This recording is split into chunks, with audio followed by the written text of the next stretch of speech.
All right, we're here with author and journalist Douglas Valentine. He's the author of a great many important books and articles on U.S. intelligence agencies, most especially the CIA. He's the author of The CIA as Organized Crime, which is an incredibly important read if you want to understand the CIA as it operates in a post 9/11 world and today. He's written two very important books on the history of the war on drugs, The Strength of the Wolf and The Strength of the Pack, and many other books, poetry. You could go to his website at douglasvalentine.com and you can see all his work, many links to articles, so very important to visit. We're going to speak today about events in Ukraine, which is obviously front and center in the news, but where the media seems to feel that U.S. involvement began with Russian troops entering the country in the end of February. The fact is that manipulating events in Ukraine is one of the CIA's oldest programs. We seem to have sort of come full circle. Thank you, Doug, for speaking with us today. It's my pleasure. We've known each other for a while, so. Yes, we did a great interview on when the Vietnam War, the Ken Burns documentary came out, so I suggest people listen to that. Yeah, well, Ken Burns is a great example of the power of, propaganda, and how the entire Burns, I'll get into Ukraine in a minute, but Burns was a great example of somebody with prestige who's acknowledged by the establishment as an authority, being able to say that the Vietnam War was a noble cause, and then poof, then for the rest of history, Vietnam's a noble cause. And all other discussion about it vanishes, and it's marginalized. But that's what's happened. The same thing is what's happening in Ukraine today. From the very beginning, Biden and his minions talked about this war, used the word unprovoked. The unprovoked Russian invasion of Ukraine. And that's pretty much like Ken Burns saying Vietnam was a noble cause. It absolves the United States in like an advertising slogan way. In just one or two or three words, noble cause, unprovoked. It defines the entire situation in a way that's to the advantage of the United States establishment. Whether it's true or false is something else entirely. And absolutely it's not true. Vietnam was not a noble cause, and Ukraine, the war in Ukraine was not unprovoked. And one can say that it's, like you said, coming full circle, that its origins, go back. Noam Chomsky says, goes back to 1917, the Bolshevik Revolution, and how the communist revolution in Russia was a way of reorganizing society entirely. It was a new ideology. It was a new way of organizing society. And organization will be very important in this particular conversation, because after the communist revolution, then fascism starts to emerge in Europe. And fascism is a way of organizing society in a very ideological way. And it's a projection of that battle. What we're seeing in Ukraine today is a projection of that battle from 100 years ago between Russia, which had reorganized itself to create the communist revolution world, international revolution, and fascism. And see it playing out every day. And although we have, since a lot of other things have evolved, obviously, technology has evolved. The power of secret intelligence organizations has evolved since World War II, creation of the CIA, and the new emphasis on counterinsurgency and covert action, as opposed to just in the old days, it was just spy versus spy. There's a whole new way of fighting wars and all that. This whole new way of fighting wars, and this idea of information warfare as becoming preeminent in a world where everybody's speaking at the same time now. That's the current situation, is that there's every speaker is on, and there's noise coming from every direction, and it's only the people that absolutely control the information and the sources of information. CNN, Fox News, here in the United States, that Ken Burns and the establishment documentary business, part of the same establishment. They're the only ones. They're the ones now that are defining reality, and reality has become really an illusion. It contradicts the reality of what's going on. And in order to navigate through this mess nowadays, you have to know, from my point, in my opinion, and which is I've dedicated my research to, as much by accident or as intention, to how this all got organized and how the history evolved, especially in terms of the role of secret intelligence agencies and covert action and psychological warfare, which is all playing out right now as if it was preordained 100 years ago in Ukraine. So if you got a question for me about it, I'll stop my little sort of historical introduction to it. No, I think that's exactly what we want to get at. I mean, it does seem to be ignored, everything that's led up to this. And like you said, it goes all the way back to 1917, but especially it goes back to the United States getting in bed with Reinhard Gehlen, the Germans' Eastern Front Intelligence Agency, and kind of taking that on. Can you talk to us about that kind of anti-communist warfare school in Germany at the time, and then how it led us today? Yeah, I mean, for the last 35 years, 40 years, I've been focusing on the CIA. And that's when the CIA evolved. It was born in World War II. And I'll just try in 30 seconds to explain why. But, I mean, in the 1930s, people were still getting to Europe by ocean liner. It was a different world. People weren't taking planes. It was technology hadn't really evolved, and at that particular, and the United States had been pursuing an isolationist policy. The United States was letting Europe destroy itself, and Europe has, been at each other, all the different nation states, for centuries, trying to create a map that sort of looks like what it looks like today. And the United States had this isolationist policy where it just stood back and let France fight Germany and England fight everybody, and everybody, of course, was first the French, and then the Germans was trying to invade Russia to get its natural resources. And the United States was sitting back and watching them. But it got sucked in World War II with Pearl Harbor, which made it, the United States had to enter.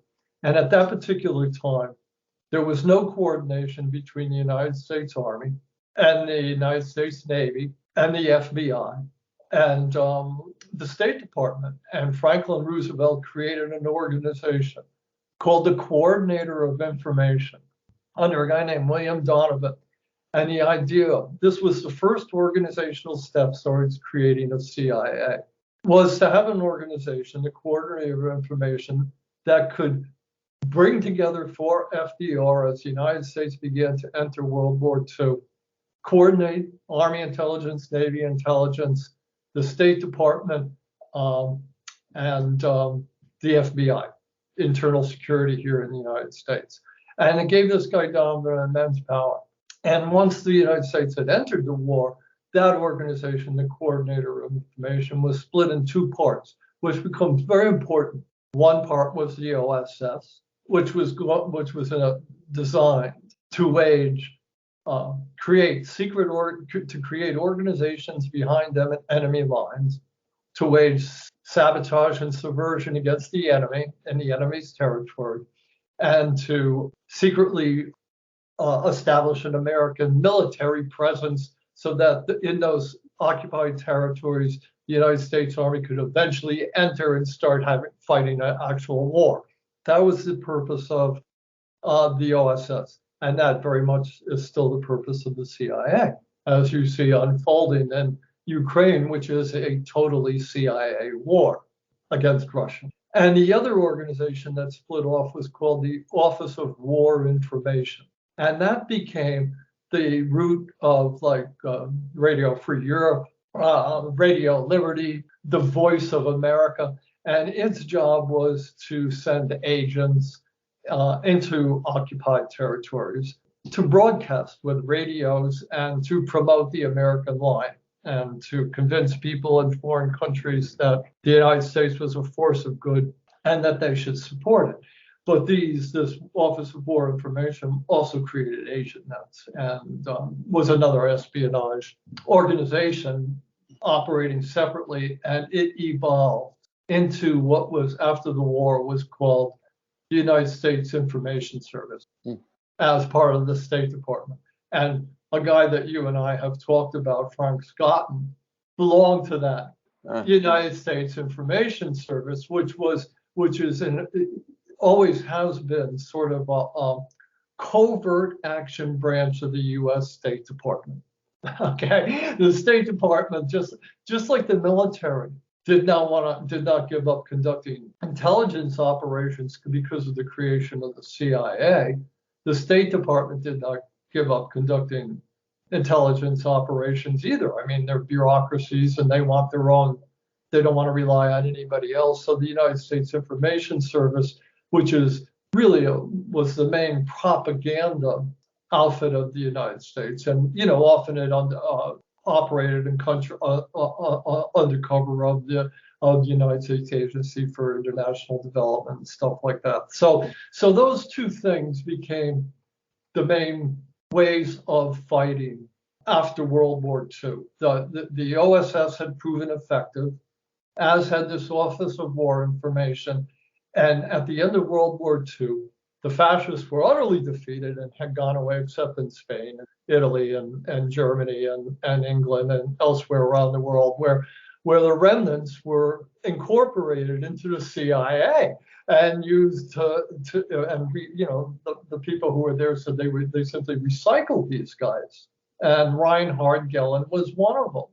And not only were they recycled, they became the vanguard of CIA operations into Eastern Europe.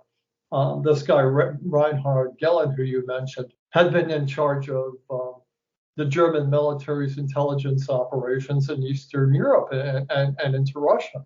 And he had, at the end of the war, his intelligence network was still in place. And the CIA wanted that intelligence network.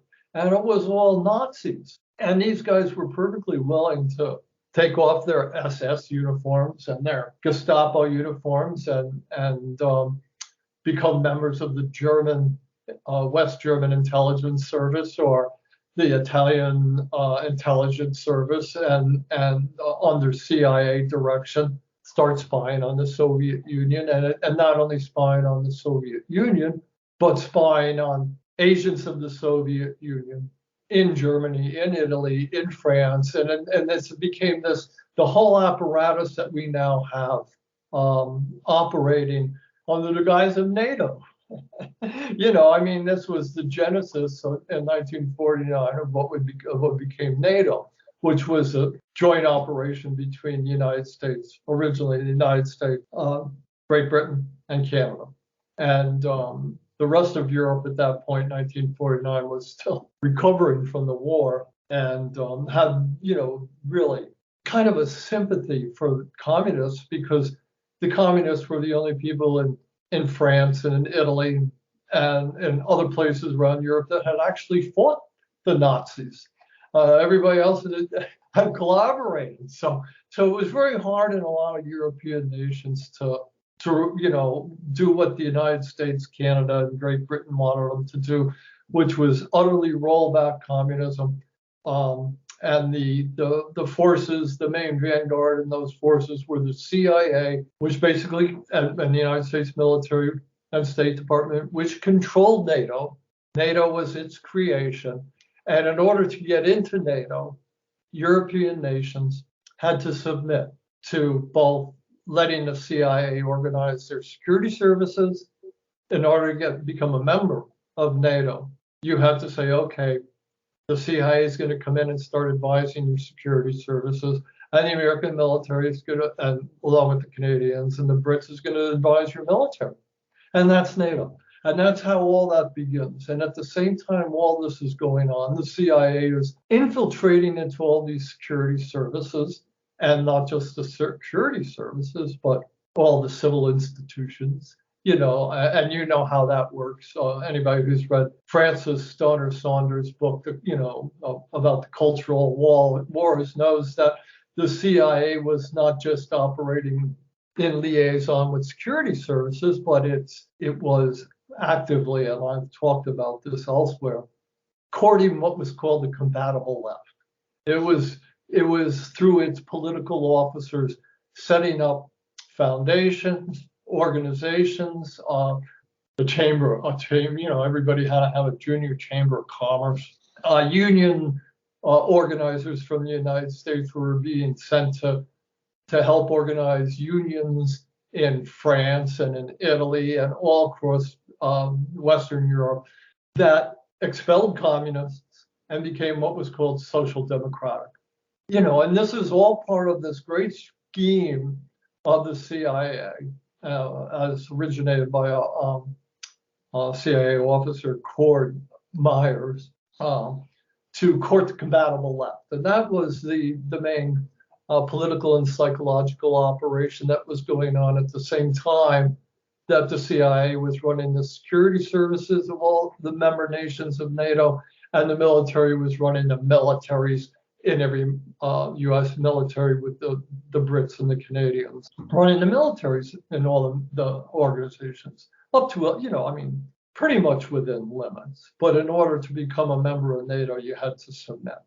And Finland and Sweden, I think, still haven't actually submitted, although they're on the verge now. So all this goes on until 1991, the information war through the United States Information Service, and the NATO war through the CIA and the U.S. military of fighting the communists, and then the USSR dissolves. It's kind of like a whole new ballgame. What are you going to do if you haven't got the communist menace to fight anymore? And thank God for Russia or China, that's so communist. There's still a communist menace, and demagogues like Trump can still campaign against socialism.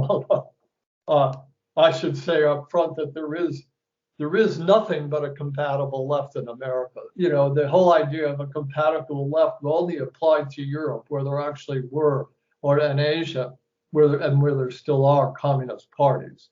There's nothing like that in the United States. The left is nothing but compatible with capitalism and neoliberalism and imperialism.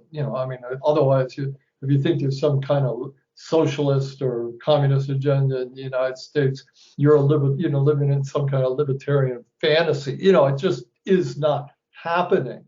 And if you look at the media, you can see it.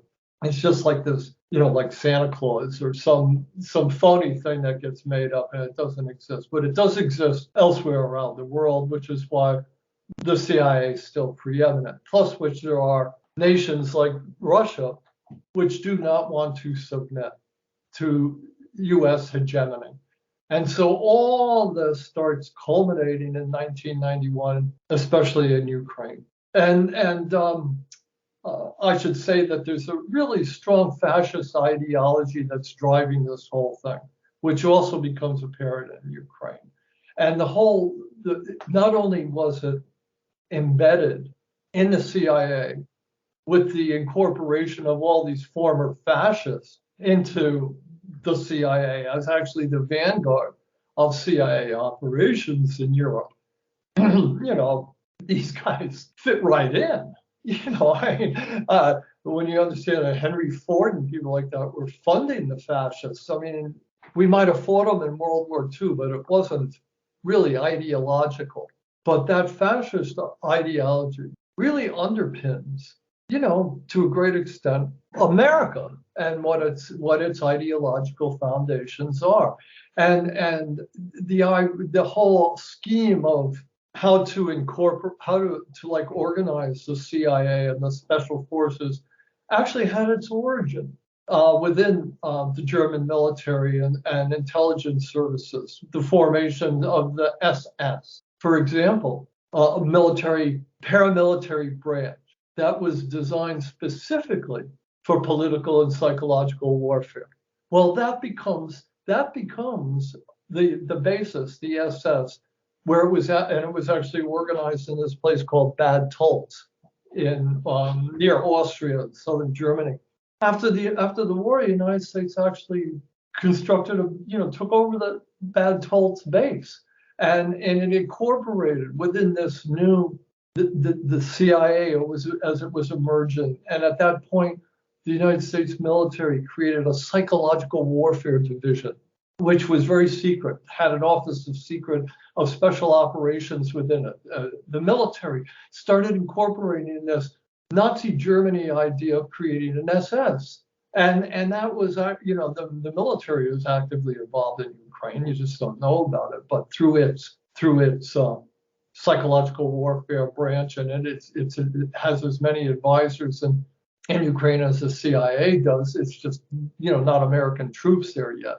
But the whole idea of the U.S. Army Special Forces originates in the military's psychological warfare division, and it emerges in 1950, and it emerges in Bad Tolz, where the Nazis created the SS and the Gestapo, and decided that the way to wage this kind of political and psychological warfare that the SS is famous for, creating, going after partisans in France, going after partisans in Italy, rounding up civilians who were considered to be sympathizers and opponents, and then just slaughtering civilians. Now, of course, sending Jews to the concentration camps, that was part of the ideology. All that originated in Germany with this idea of creating an SS, a special unit within the military that not only engaged in this kind of political and psychological warfare against civilians, but also had its own police force, a Gestapo, which liaised and created and conducted intelligence operations against the infrastructure of the resistance in France and in Italy and all those kind of places. And that becomes basically the model for the CIA, which when it was originally created, Congress people were saying, but this is just like the Gestapo. You can't have a CIA. It's no different. It's waging secret political and psychological warfare around the world. It's conducting covert operations that the Congress knows nothing about and didn't know anything about until 1974. And this whole type of new warfare that we're seeing play out. Well, it's not new type of warfare, but it's evolved to its climatic point in the Ukraine, where the fascists are fighting the Russians in this sort of Armageddon war that's going to determine the course of human history, really. If the United States wins, then the Russians have no choice but to resort to nuclear weapons. So what is the point of all this? Why is Zelensky sacrificing so many Ukrainians when he could have just followed the Minsk agreements? What is really going on, and who is really running this war? And if you look at it from that point of view, it's obvious. It's the CIA, and it's using fascists in Ukraine, even though it says the media makes not only is the war unprovoked, but when the Russians say they're fighting neo-Nazis, it's absolutely untrue. And if there are neo-Nazis, which Zelensky admits every once in a while, hey, what can you do about it? It's who they are. It's just the way they are. And they're fighting the Russians, so it's okay. So it's this huge illusion of misinformation that if you look at it historically and organizationally in this sort of very brief and incoherent way that I'm trying to present to you, you can see where the arc started, how it progressed, and where it's going and where it is. And in that sense, you can see the reality of the whole thing, which directly contradicts the information warfare illusion that Biden and the United States establishment and NATO would have you believe. I think that's exactly what the point of what we're seeing there is. When the CIA took those organizations over, it was always these highly ideologically motivated units, whether it was the SS or whether in Italy it was those black shirt legions, or in Hungary and Romania they had these highly motivated units that were kind of the spearhead of the killing and the politics. Talking about the Azov Battalion, a lot of people in the media or wherever else would like to say that, well, this is a small group of people, they may be ideologically motivated and not good guys, but ultimately it's small. But when we look at what you've written about the Phoenix program, we see that these small ideologically motivated units become the most important part of the warfare in this kind of modern paramilitary warfare that we see. In your book, The Phoenix Program, you talk about Frank Scotton and the revolutionary development of these highly motivated paramilitary units. I wonder if you could compare or just talk about that. And as you do, we can think about the importance of special units in the Ukrainian military that the CIA has supported since the end of World War II. Sure. Let me just start with one little factoid. 4.5 million Ukrainians have left the country. 4.5 million people. I don't know how many people live in here. They said, we don't want any part of it. I'm out of here. And that's representative of what happens in any kind of civil war, which they're kind of framing it as in Ukraine, or a territorial war. The basic ways is that only small percentages of the population actually engage and fight in the war. It's not like you have 50% of, all of the Ukrainians with guns rushing over to Donbass and joining the artillery barrage against Donbass. It's most people don't want anything to do with the war. And Zelensky himself had run on, Servant of the People Party, that he was going to follow the Minsk agreements, which was an agreement between Russia and Ukraine that Donbass, the republics, 2 or 3 republics there in Crimea, would not come under Ukraine administration. That was part of Zelensky's political platform. Well, that's what most Ukrainians wanted. That's why they elected him. And then all of a sudden, he started following what appeared to be U.S. policy, not Ukraine policy. He outlawed, imposing all these really dictatorial and contradictory edicts in Ukraine that eventually pushed Russia to the point of saying something here has changed.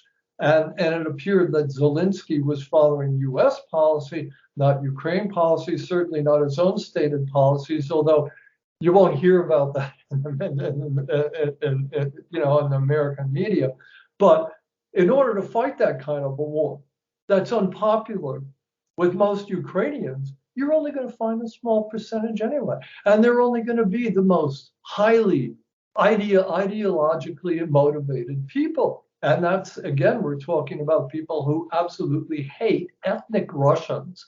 And that's the fascists, who have been fighting the Russians for 100 years. And so it's only natural that would be that Azov Battalion, which is a CIA creation, by the way. And the CIA is very used to working with Nazis, as we know. I've been doing it for 75 years. It's a natural fit. That would be the very small percentage of the population that would be fighting this war. It's that easily explained. But in South Vietnam, it was to some extent the same situation. And what they needed to do in South Vietnam was to find a way to persuade people who are not ideological zealots to join in the war and fight against the National Liberation Front and the Liberation Army, which most people supported. And in order to do that, the CIA and the United States Information Service evolved a new methods of organization and psychological warfare. But in order to find this new way of involving civilians who don't really want to be in the war and fighting the war, how are you going to get them to join the ideological vanguard. And as this guy Frank Scotton said to me, and Frank Scotton, by the way, if I can just backtrack him out, was a member of the United States Information Service who graduated from American University in like 1960. And his father had been killed in World War II, and he was like a real patriotic, kind of gung-ho kind of guy, a murderous man. There's no other way to put it. And ideologically, like could have been, by nature, he was just, perfect fit for this job that he got. And he joined the United States Information Service after graduating American University, and he went to what was called the East-West Center in Hawaii, which was a stop-off place for U.S. Information Service people going to Southeast Asia, to Thailand, Cambodia, Laos, and South Vietnam, where they were taught how to create agent nets. If you'll remember, the Office of War Information and the United States Information Service or intelligence agents. And he got that kind of training. And he also got paramilitary training. And when he arrived in South Vietnam in like 1961, I think it was, he was sent into the hinterlands and told to recruit mountain hill tribes on the border of Laos over to the South Vietnamese cause. And he had to develop a way to try to convince these people who didn't even know they were South Vietnamese. They thought, oh, I belong to the Rade tribe, and we've lived up here in the mountains for 500 years, and they worshipped, mythical beasts that wandered around the jungle. They didn't know they were South Vietnamese, and Scotton's job was to convince them to fight for the South Vietnamese government. And the first thing he had to do, and he talked about this in another book, not mine, was to prove himself to these tribes people by actually murdering 6 people who they thought were communists, waiting on the side of a trail with a machete and chopping them up, boom, boom, boom. And he did that, and he got there was inducted into their tribes and won their confidence, and spent the next 5 years in South Vietnam trying to figure out a method to get people, civilians, who didn't really want anything to do with the war and really didn't identify with the government, to come over and to support the government. And he developed, eventually he stopped working with the hill tribes and he started working with South Vietnamese. And he developed a program called motivational indoctrination, which became the root for all the kind of indoctrination courses that the CIA and the U.S. Special Forces, Delta Force, and the Navy SEALs and the United States Information Service have incorporated into their what's the word for syllabus, of how to conduct political and psychological warfare. And it became the basis for how to do it. And he said to me, the whole idea was to find people that could go into these kind of special units, which he, at the time, he was calling armed propaganda, to go into enemy areas and promote the government line, and who were willing to die. And they had to find some way to trick these people who really, in their heart of hearts, just wanted to be neutral into being willing to risk their lives for a cause they didn't believe in, which is pretty much the story. Americans will support any war. I mean, if you tell them, it's fighting socialism or Saddam Hussein or something, great. I'll send my boy off to die, because it's a good cause. And it's not as difficult indoctrinating and motivating Americans where there is no left and no opposition as it is in a lot of foreign countries. But in a country like Ukraine, and like you said, Scotland's program, the armed propaganda program, which is equipping small groups of people with guns and a little propaganda speech that they'll give to people who are on the other side or in the enemy camp or don't know which way to go, and if they don't want to join the cause, resorting to what was called selective terrorism. which is cutting off a few heads and sticking them on poles when you leave the village and telling them, if you don't join the cause, we're going to come back and kill the rest of you.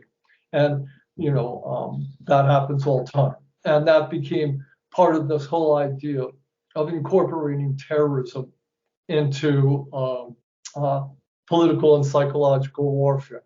And that became a main element. And that's why in Ukraine right now, you see the Azov Battalion, and you see the security service, the SUB. It's militias tying people to lampposts, painting their faces blue.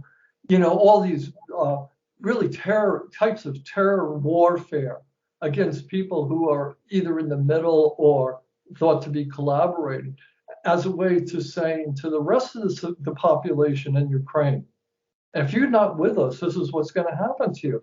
And they actually film this on their cell phones, and they put it on Ukraine and American media. And they say, if you're not with us, this is what's going to happen to you. Well, all that goes back to Frank Scott and then motivational indoctrination and the incorporation of terror as an essential ingredient in political and psychological warfare, and the creation of these SS kind of units that fight a partisan war and are highly organized and highly ideological and disciplined. And that is that aspect of the Vietnam War, which was incorporated into the Phoenix program, along with the Gestapo, which the CIA created in South Vietnam, and which it has created in Ukraine, the security service there. This is how political and psychological warfare is waged nowadays, and you can see it playing out in Ukraine. You just won't hear it explained in this organizational and historical way. Nobody who shows you any of these pictures that are often banned on Twitter and Facebook and stuff like that, but are, broadcast over Ukraine. You don't understand the origin and the meaning and the purpose of them. But it all goes back to, this type of warfare that was developed in South Vietnam, incorporated, used in Central America, and has been used and perfected everywhere, and is now played out in Ukraine.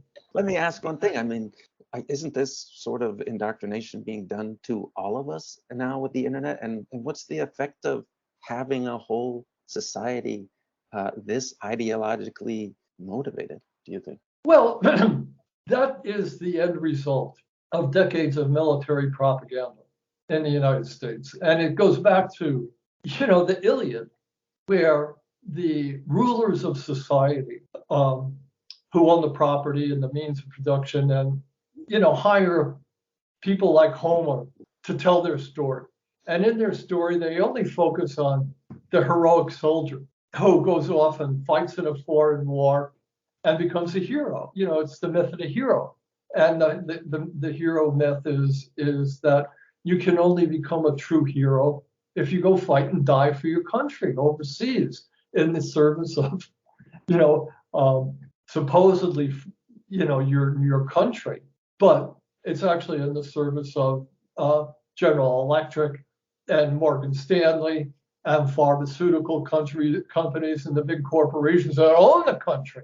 It has nothing to do with 90% of the population that really do not want to get involved in any wars, and really don't want to see their sons and daughters go off and die. But there's enough people that buy this myth of the hero. And this is all you see in movies.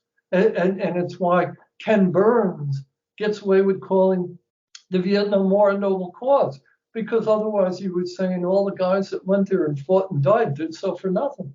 And you can't have that in America. You can't be an imperial power if there isn't a steady, conveyor belt of cannon fodder. And that's the purpose of military propaganda, which is based on this idea of the myth of the hero, which is ingrained in Western literature. And after the Vietnam War, there was one or two anti-Vietnam War films, and then Rambo came along, and Deer Hunter came along, which could as well have been called Gook Hunter, where the Vietnamese were just like, characterized as evil, horrible people, and the only victims were American soldiers. And that's the way the war has been portrayed ever since. And the only way you ever hear about it is that American soldiers were victims of the Vietnam War.